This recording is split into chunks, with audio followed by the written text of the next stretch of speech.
What's up, guys? So, Doctor Strange and the Multiverse of Madness is finally here. We're all able to see it and talk about it. And here's my non-spoiler review. This film is directed by Sam Raimi, who's coming back into the superhero genre after Spider-Man 1, 2, and 3. He's returning to this. He hasn't directed a film since, since Oz the Great and Powerful. It's been a while for him. But he's back into it. He's wanting to do Spider-Man 4. Let's make it happen. But that's a different conversation. Benedict Cumberbatch, back in it as Stephen Strange. What's the story of the movie? Well, don't worry. I'm not going to give any spoilers. But we meet a character named America Chavez who could jump through the multiverses. That is her power. She can jump through multiverses. And guess what? She's in trouble. She's being hunted. Who is she being hunted by? Well, I'm not going to tell you who she's being hunted by. But you watch the film, you'll find out. She comes to Stephen Strange in our universe for help. That's where our story takes flight. I loved this movie. I am going to be raving about this movie for so long. I think Sam Raimi did an excellent job directing this film. I don't like it as much as Spider-Man: No Way Home. It's my favorite MCU movie of all time. But I mean, look. It's like this, Avengers: Infinity War, Endgame, Thor: Ragnarok. That's a very solid top 5 MCU movies for me. No particular order, but this is such a well-done film and a story aspect. You meet America Chavez, you know what she's going through. Elizabeth Olsen, Scarlet Witch, is the Scarlet Witch in this film. She's been studying her powers. At the end of WandaVision, she says she didn't understand the power, but she will. Guess what? She understands the power. And what does she want? She wants a happy life. She wants a happy life with her kids. The kids still exist. Vision does not exist, but her kids still exist. She wants a happy life with her kids. You have to watch WandaVision if you want to understand her total arc in this film, which is so well realized. Elizabeth Olsen as the Scarlet Witch, the makeup, the costume, the hairstyling, she's terrifying. She is incredible in this movie as the Scarlet Witch. And when she's playing that, motherly role as well, so likable.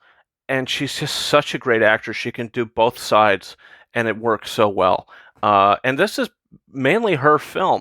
This is mainly her film and America Chavez's film. This is, Doctor Strange is the main character of it, and he's the guy that we have to, he's helping do all these things, but he's not, the main emotional thread of the film. It's more Wanda and America Chavez, who's excellent, by the way.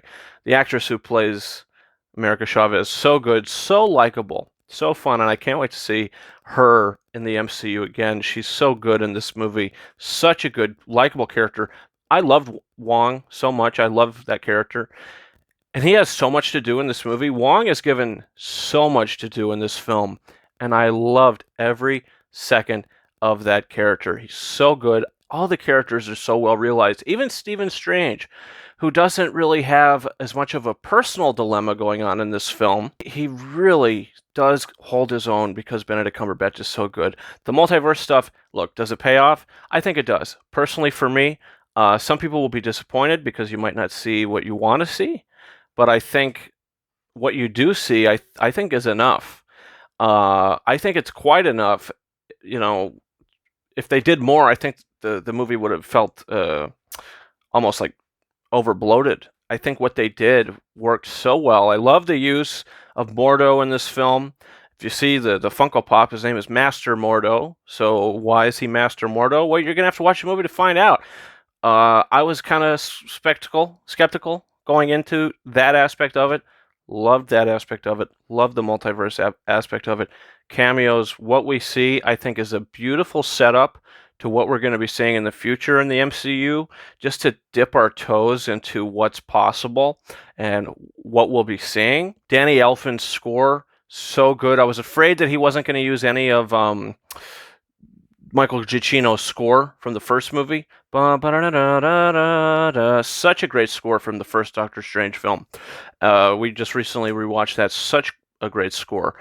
He uses that theme. But then again, this movie is more about Wanda and more about America Chavez. And I think both of those elements of it work really well. And the movie never slows down, continues to fly.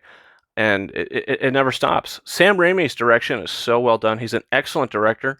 A lot of horror vibes in this. Creepy stuff, frightening stuff. He did such a great job with the Scarlet Witch in this movie. Such a great job. I can't even. And I'll get more into all of that in my spoilers review. But the only thing I would say that is, it's not really even a negative, but it's something that didn't work as much, is Sam Raimi's visual style. 75% of the time, it works, and it works wondrously. And I wish Sam Raimi did more movies like this. But 25% of the time, it could be, the visual style could be a little overbearing. The way things are edited and faded into each other. You know, it's like, okay, I see what they're doing, but it feels a little too disconnected. But at the same time, look, I love what they did with it. Christine Palmer's back in it. What they did with that character totally makes sense. Everybody's doing what they're supposed to be doing, and I just love that aspect of it. The CGI in the movie, the visual effects are so good. It's some of the best visual effects MCU has ever done. So good. I mean, the visuals in Shang-Chi got an Oscar nomination, but the third act in that and some of the visuals in that movie didn't really work for me. Black Widow visuals, not as much. No Way Home visuals were great. These visuals, fantastic. The MCU's got themselves back on track with visual effects. Yeah, that's really all I can say without giving anything away. Love the progression of the story. Love the characters. Sam Raimi's direction, 75% of the time worked for me. 25% visual style, not as much. Other than that, this is a 4.5 out of 5-star movie for me. I loved it.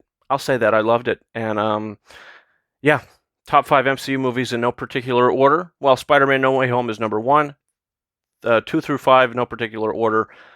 Doctor Strange and Multiverse of Madness, Avengers Endgame, Avengers Infinity War, Thor Ragnarok. That's top 5, and I think that's pretty solid for me. Yeah, guys, comment your thoughts. You plan on seeing this movie? Did you see it already? Don't spoil anything, but did you like it? Did you dislike it? Thumbs up, thumbs down. 2 big thumbs up for me. Also, don't forget to hit that subscribe button. Bunch of reviews on the channel. I got a spoiler review coming either later tonight or tomorrow for the movie, so definitely come on over, check that out. We got a merch store. Definitely go over, check that out as well. You can follow me on Twitter, RyanKing72, and Instagram at KingArises131. More on those in the description of this video. And guys, that's been it for me. Thank you so much for watching my non-spoiler review for Doctor Strange and the Multiverse of Madness. And until next time, over and out.